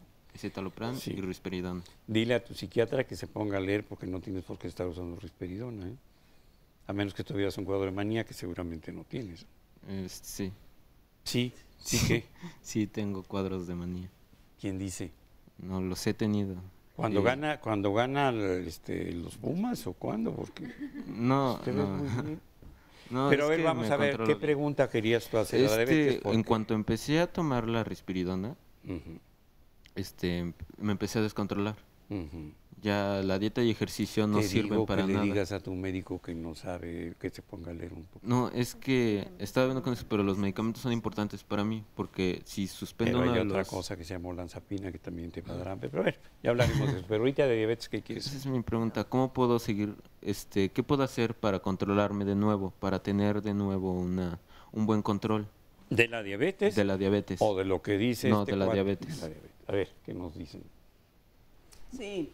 Es un caso que él nos plantea como que tiene diabetes desde el nacimiento y no le hicieron caso. Eso es prácticamente imposible. La razón, los niños que nacen con diabetes son niños que en máximo tiempo de un mes están en coma. ¿Por qué? Porque hay una destrucción de más del 80% de las células beta del páncreas. Por lo tanto, eso no es posible. Lo que él pudo haber tenido, y no sé cuánto haya nacido pesando, ha de haber sido una hiperinsulinemia. Allí habría que ver el peso de él, los antecedentes de la mamá y tener algún problema de hipoglucemia, no de hiperglucemia, cosa que los neonatólogos corrigen en forma bastante sencilla. Y eso además es un problema de tipo transitorio. 2, a los 10 años le hacen diagnóstico o le hacen formalmente un diagnóstico previo, no lo sabría, necesitaría yo más datos, pero a los 10 años y le dan metformina y le dan una sulfonilurea. ¿Qué es para diabetes tipo 2? Era una diabetes tipo 2, habría que ver cuánto pesaba, debe haber tenido un sobrepeso importante y se ha mantenido con una diabetes tipo 2, creo que bastante benigna, puesto que se ha logrado mantener, o por lo que él dice, habría que checar todo eso, en control metabólico exclusivamente con un plan de alimentación y con ejercicio. Entonces, ¿qué tiene que hacer actualmente? tiene que ser revalorado porque él requiere de medicamentos. Hace un momento decía yo que prácticamente se desconoce la fisiopatología de la diabetes por muchos médicos y máxima por el paciente, y esto hay que explicárselo en forma muy sencilla para que él sepa cómo tratarse. La diabetes actualmente tipo 2 no se puede tratar prácticamente ya establecida con un solo medicamento, más que en un porcentaje muy pequeño de pacientes y sobre todo en aquellos de la tercera edad. En la gente joven no va a requerir de medicamentos aunado a los cambios en la alimentación y en el estilo de vida. Entonces, él sí requiere de una revaloración completa y le aseguro que con un buen compromiso de parte de él puede llevar una vida de bastante buena calidad. El problema es que no van a haber médicos a veces, doctora, a pesar de que tengan por ahí un letrerito que diga. Yo creo que aprendieron medicina haciendo talacha en las calles, arreglando choques y cosas así, o en una vulcanizadora, porque medicina no saben. De veras, el diagnóstico a mí me parece que es totalmente equivocado, la revaloración es indispensable. Me enseñó los papeles, no menciono dónde le hicieron el diagnóstico porque me daría vergüenza que algunas instituciones tuvieran un personal médico de este nivel tan bajo. Pero esto es lo que es importantísimo de un programa como este. Poder tener la opinión de los expertos que te orienten y una revaloración. Y si quieres que revaloremos lo que te dijeron que era un trastorno bipolar, yo me apunto y por supuesto gratuitamente, porque no me parece que lo tengas. Vamos con llamadas y nos pueden dar respuestas breves para orientar al público y el Facebook también. Aquí Luz María nos dice que si una persona con diabetes puede tener un hijo sano. Esto no se hereda así, es una predisposición. ¿Le pueden explicar brevemente? Sí, claro. Puede tener obviamente un embarazo, debe cuidarse, no subir más de 10, 12 kilos de peso, y si tiene mucho sobrepeso, bajarlos previos al embarazo y tener controles excelentes de su glucosa, porque si no le va a pasar lo que este joven. Son niños que nacen con un gran sobrepeso al nacimiento. Muy bien. Rocío Quintana dice, hablo de New Jersey, Estados Unidos, tengo glucosa desde hace un mes y recientemente... No, la tiene desde, esa sí la tiene desde que nació. Elevada la glucosa, le voy a decir, le hicieron un análisis A1C de hemoglobina donde salió 5.8 y 90 de glucosa, pero tengo apenas 8 semanas de embarazo y me encuentro sumamente preocupada. ¿La pueden orientar, por favor? Bueno, aquí hay que considerar un poco lo que dice la doctora. Es una paciente que, estrictamente hablando, no tiene diabetes, pero el embarazo puede hacer que se altere la glucosa. Entonces habría que ver nuevamente si tiene sobrepeso, si tiene exceso de más de lo que debería tener y cuidar muy bien su embarazo. Maestra Ana Berta, aquí van muchísimas. Hay sobre ejercicio y sobre alimentación. Y sobre ejercicio es cómo empiezo a hacer ejercicio. Puede ser cualquiera. Puedo ni siquiera sin checarme el corazón, porque les dicen, haga ejercicio y entonces es salir a correr al siguiente día. Ahorita les preguntamos sobre eso. No podrían, Nora, no podrían. No minuto, no, pues. Pero muchos sí le hacen así, doctor, y luego vienen complicaciones. Ahorita les preguntamos sobre esto. Lilis Fuente dice, hace una semana me diagnosticaron diabetes tipo 2 y a pesar de que ya me dieron dieta, tengo dudas sobre la alimentación. Estos sustitutos de azúcar funcionan, eso se los pueden consumir como si nada pasara. Y también Mario Montoya nos dice que estás tomando Inmulina de Maguey. Este producto lo fabrica el Politécnico y lo venden como complemento alimenticio para controlar la diabetes. Mi duda es... ¿Lo fabrica el Politécnico o alguien egresado del Politécnico? Él nos dice aquí, doctor, lo fabrica el Politécnico. Sí, ya lo sé. Es si que nos quiere llamar otra vez y nos explica. Hay muchos anuncios por ahí de una gelatina de quién sabe qué y la baba de caracol y no sé qué más, si la chincha es de la India. Hay productos de estos que nosotros hemos estado en la incubadora del Politécnico que en su momento sí fueron estudios que se realizaron aquí en el Politécnico. Desafortunadamente después se empezaron ya a utilizar de manera errónea y poniendo esta leyenda que son del Instituto Politécnico y no Nacional. es así, por favor, eso no se puede permitir, hay que aclararlo. A checar todo esto muy bien, pero él tiene la duda si este producto realmente funciona y retomamos esta llamada porque así como esta hay muchos que nos preguntan sobre los tratamientos alternativos, estos tratamientos naturistas, que si funcionan o no funcionan. Entonces, maestra, si quiere retomar las dos preguntas. Sí, bueno, yo diría primero de los edulcorantes artificiales, es decir, de aquellos productos que sustituyen al azúcar, lo que dice muy claramente es eso, pueden darnos el sabor dulce.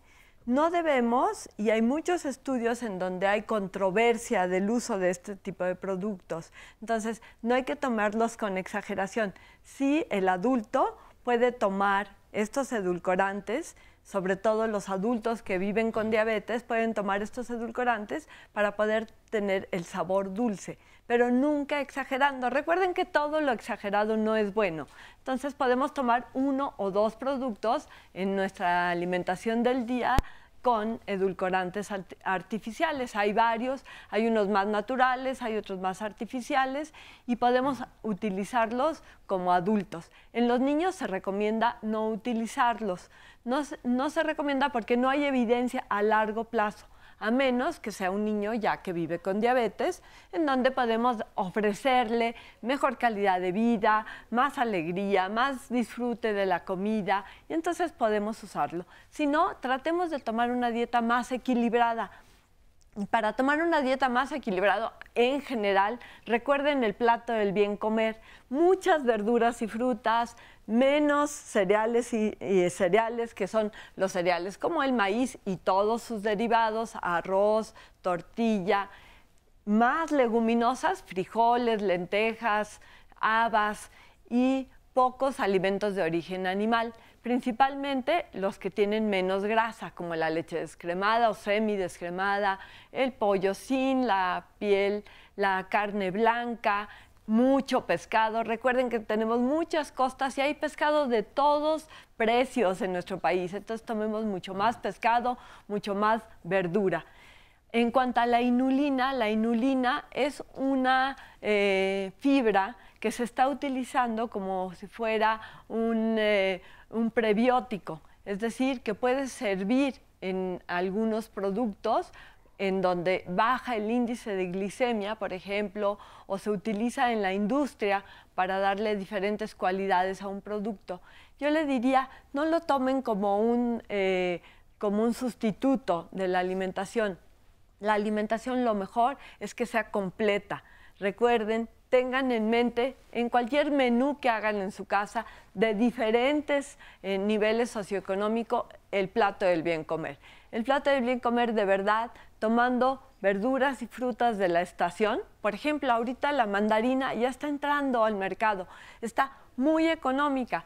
Pelemos con todo cuidado y con toda calma. No el jugo. No el jugo. Comentábamos con Nora, no esos jugos de 1 litro que pareciera que porque son de verdura y fruta natural nos lo podemos tomar. También contienen mucha energía, muchas calorías los jugos y mucha azúcar. Entonces vamos a preferir sobre todo los cítricos, que hay muchos en esta época, lima, naranja, mandarina, toronja, pelados. Démonos el gusto de pelar, de abrir cada gajo y tomar el gajo completo, porque el gajo completo tiene fibra, tiene la vitamina, tiene el sabor y nos va a dar suficiente tiempo para tener la sensación de hambre, saciedad. Volvamos a reconocer cuándo tenemos hambre y cuándo estamos saciados. Porque eso como que estamos viendo, por ejemplo, la televisión o estamos jugando con juegos de videomesa y no nos damos cuenta cuando ya consumimos suficiente. Entonces yo creo que Nora, con estos pequeños comentarios nos pueden servir. Nos pregunta Gerardo Ponce que con qué nivel de glucosa se debe utilizar insulina, ya que a él le quieren poner glucosa y tiene 130 en ayunas, es lo que está manejando en glucosa.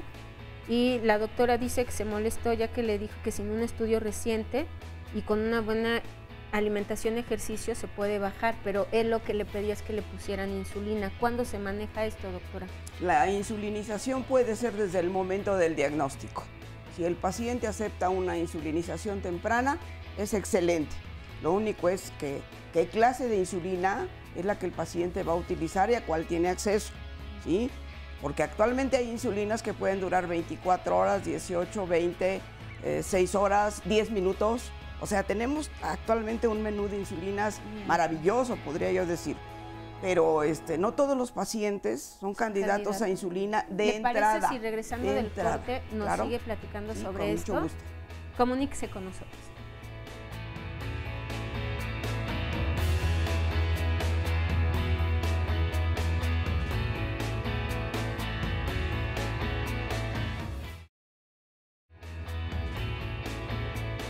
Al principio de la enfermedad, la glucosa que se altera no es la de ayuno, es la glucosa después de los alimentos.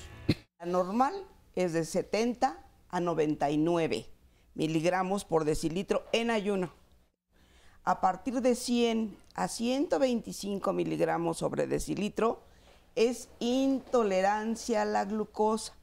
Y a partir de 126 miligramos en ayuno, por lo menos en 2 ocasiones diferentes, el diagnóstico es de diabetes. Hasta las 2 horas después de que hemos comido, el 140 es normalito. Es una enfermedad como tal que va a ir callada y silenciosa, como decía Paul French, evolucionando a lo largo de 5 o 10 años. Retirar los carbohidratos de su dieta es una buena idea, es muy mala idea. Nuestro cerebro necesita carbohidratos para funcionar. La glucosa sube porque no hay insulina suficiente para fines prácticos. Y nosotros tenemos los medicamentos necesarios para ayudarlo a retomar otra vez la glucosa dentro de los límites normales.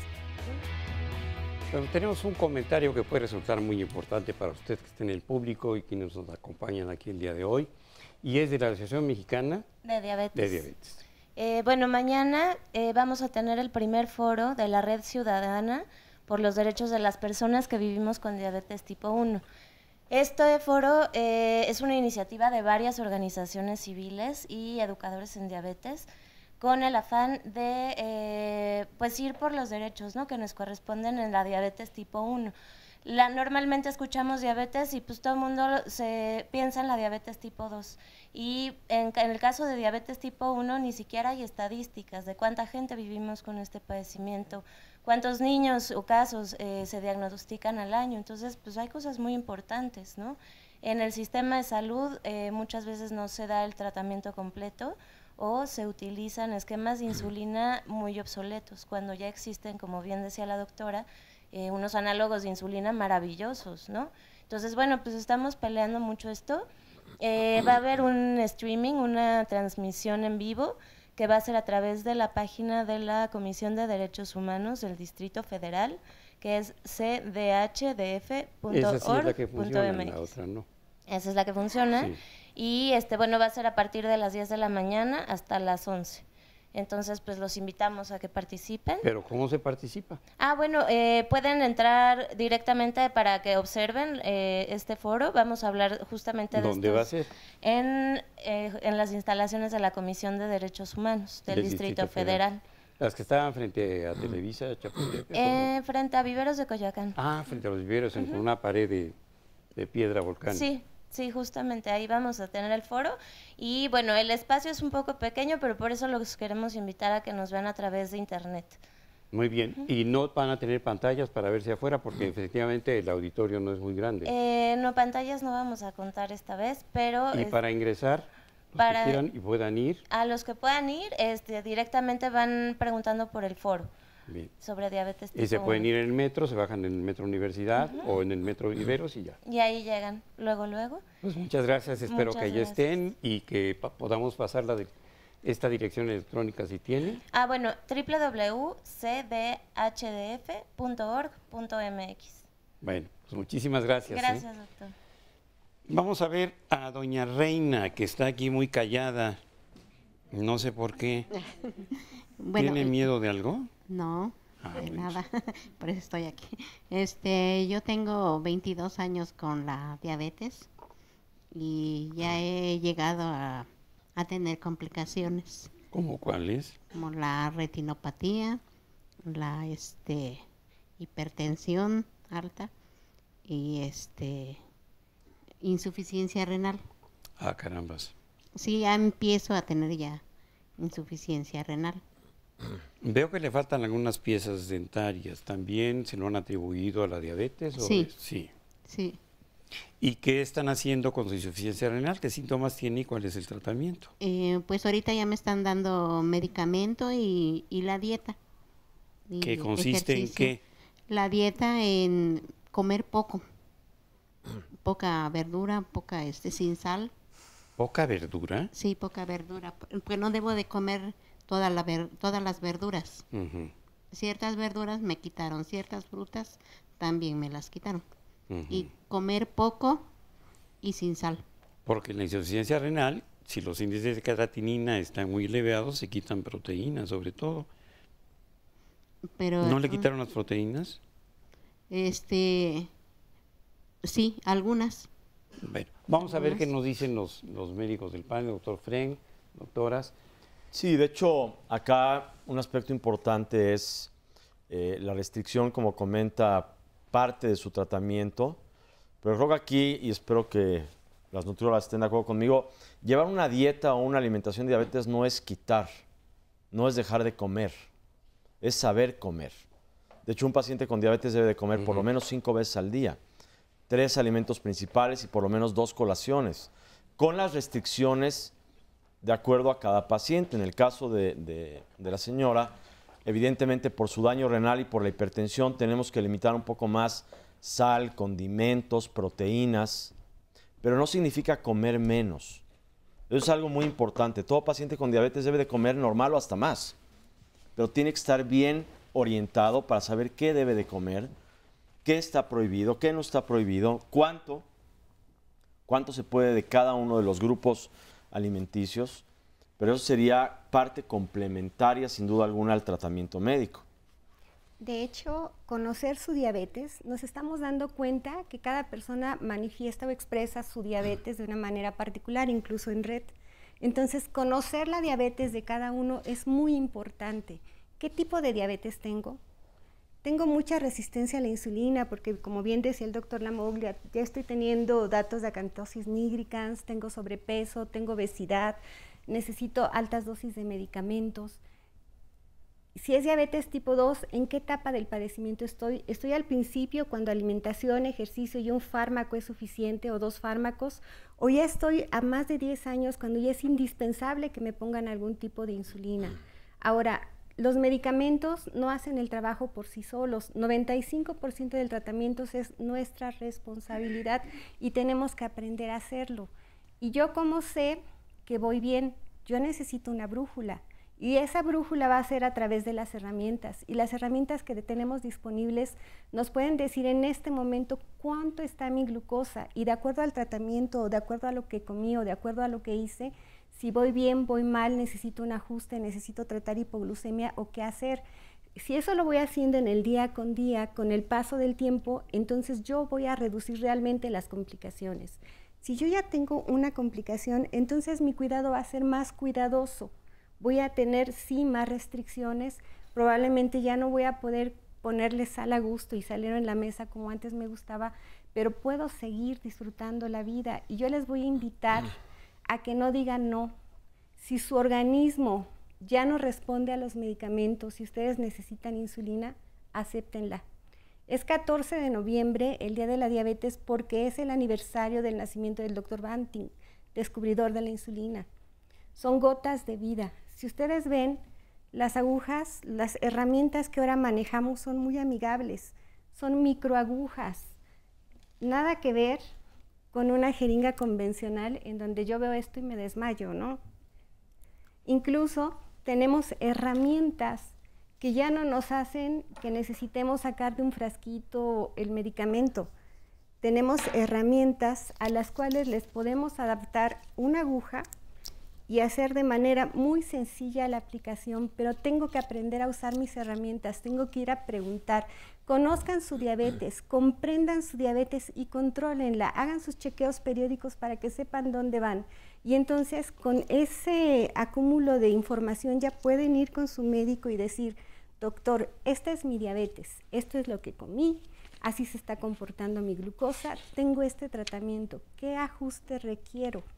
Esa es la manera más sencilla y más amable de que ustedes conozcan, comprendan y controlen su diabetes. Ahorita que estuvieron hablando de medicamentos y habíamos hablado de insulina, que tiene aspectos muy generosos para los pacientes, en las últimas reuniones internacionales acerca de la diabetes y su control, ¿qué medicamentos novedosos o de o de últimas investigaciones existen y que sean accesibles al público mexicano, porque a veces, bueno, pasan algunos años para que lleguen aquí. ¿Qué nos puede decir de eso, doctor? Actualmente, en lo que respecta a insulinas, ya decía yo que actualmente ya tenemos en el país insulinas que nos cubren con una sola aplicación 24 horas. Eso no quiere decir que esa insulina sea un genio y cuando desayunamos se aumente la concentración, cuando comemos se aumente o cuando cenamos. No, es una insulina, es una dosis basal. O sea, ¿qué quiere decir esto? Que se va a mantener ya una cantidad de insulina en nuestro organismo en forma permanente las 24 horas del día. Pero que por lógica, al desayunar, comer o cenar, o sea, al ingerir un alimento, se va a elevar más o menos la glucosa de acuerdo a lo que hemos ingerido. Y para eso hay insulinas de acción ultra corta, que su tiempo de inicio son 10 minutos. El tiempo máximo de acción es 1 hora y en 2-3 horas desaparecieron totalmente la acción. Y eso ¿Se nos pueden cubre, combinar? Sí, claro, son totalmente combinables y eso nos cubre totalmente ese pico que se hace con los alimentos. Por lo tanto, lo que subió a 160 después de la comida, que no debería ser 160, me aplico mi dosis de insulina que el médico me dijo y que yo también debo saber cómo hacerle. Porque si el doctor me dijo hasta 160 se pone tanto y tengo 170, yo tengo que decidir como paciente si me pongo una unidad más o una unidad menos. Ya me conozco, ya sé mi reacción y mi médico ya me dijo qué hacer, ¿sí? Entonces, bueno, eso es un avance importantísimo. Incluso, como lo acaba de mostrar la doctora, actualmente ya hay hasta las mezclas de insulina de acción rápida o súper rápida, ultra rápida que le llamamos, con insulinas de acción prolongada. Y eso también nos evita un mayor número de piquetes, sobre todo en los pacientes con diabetes tipo 1 o con descontroles importantes después de los alimentos.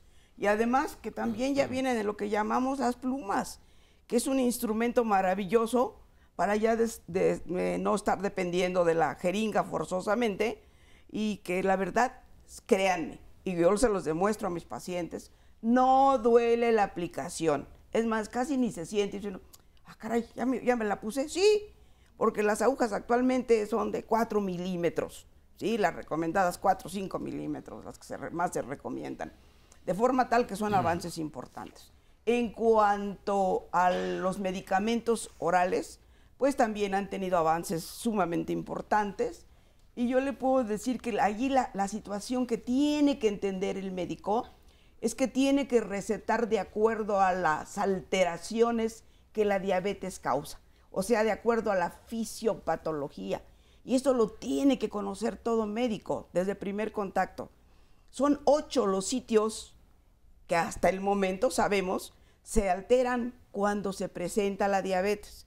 El músculo que no capta el azúcar en forma adecuada, el tejido adiposo que tampoco la capta, el hígado que produce más glucosa y la manda a la circulación en aras de poder ayudarle al sujeto a que la glucosa entre dentro de la célula.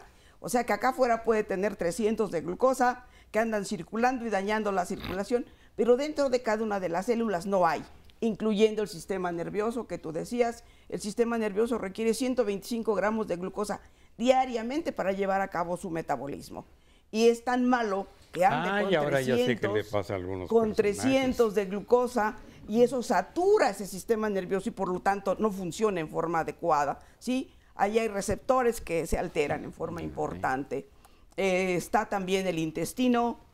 O sea, si nosotros vemos, hay toda una serie de situaciones bien importantes. Entonces, ¿qué tengo que hacer? Romper la resistencia a la insulina. Hay fármacos para ello. ¿Qué más tengo que hacer? Ver que mi glucagón, que se está produciendo en mayor cantidad en forma paradójica, no se vaya tan arriba, y ya con eso tenemos cubiertos varios de los mecanismos que están alterados en la diabetes. Pero hay actualmente un grupo de medicamentos que nos cubre en la última situación alterada de lo que conocemos, que es a nivel de riñón.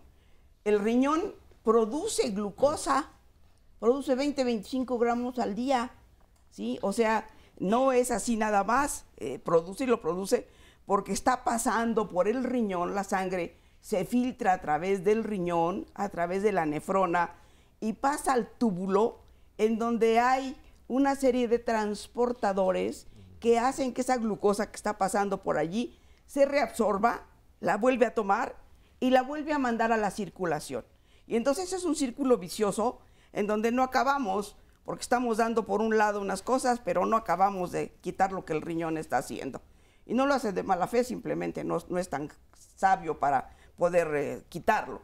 Entonces, actualmente hay fármacos de nueva generación que se conocen, que lo que hacen es inhibir a ese cotransportador sodio-glucosa, lo inhiben, y entonces no permiten que se reabsorba toda esa glucosa y la mande nuevamente a la circulación, sino la saque directamente a través del riñón, pero por el túbulo renal. La duda aquí es, y la gente pregunta, oiga, ¿y no me va a dañar mi riñón? No, claro, desde el momento en que no regresa a la circulación, estamos quitando precisamente el daño renal. Doctora, y todos estos medicamentos, perdón la interrupción, ya nos queda poquito tiempo para acabar el programa, por supuesto los tienen que ver sus especialistas, claro, claro. Tienen que ir paso a paso con ellos en el tratamiento, y pueden llegar a esto que nos dice Hugo, nos dice, tras 9 años de diabético entendí que todo entra por la boca, hoy manejo mis niveles entre 80 y 110, dieta más una pastilla al día. Y Lilia Sánchez nos dice, se puede vivir con diabetes, mi marido tuvo esta enfermedad, él ya falleció, pero por otra causa. Sin embargo, mientras vivió no consumía azúcar, cuidaba su alimentación, fueron felices y ella se cuida también para no padecer diabetes. Y ahora es más feliz. Pero, doctor, nada más por último, porque estamos en el tiempo, ¿se ha perdido por los pacientes y los familiares el temor que había de aplicarse insulina? No, de hecho, yo creo que es prácticamente tema para otro momento, pero la gente debe de vencer este temor que sigue siendo real. La insulina, yo le digo a todos los pacientes, la producimos todos nosotros. Nada más que un diabético no la produce en forma adecuada y a veces requiere de un apoyo, como es los casos de las insulinas que comentan las doctoras. Y hemos hablado mucho de las complicaciones que van de la mano también con el mal control de la diabetes. Y ahorita que estamos en el mes de la diabetes, rápido quiero comentarles que los invitamos a que participen con nosotros en forma gratuita en todo este mes a la clínica que tenemos en diabetes. Pueden ir y acudir sin ningún costo para ustedes. Se pueden comunicar al 52 81 31 33. Todo paciente que tiene diabetes, sus familiares. Y aprovechemos nos vamos, ahora perdón, esto. Doctor. Muchísimas gracias a todos. Se nos terminó el tiempo. Nos vemos dentro de 8 días. Muchísimas gracias. De nada.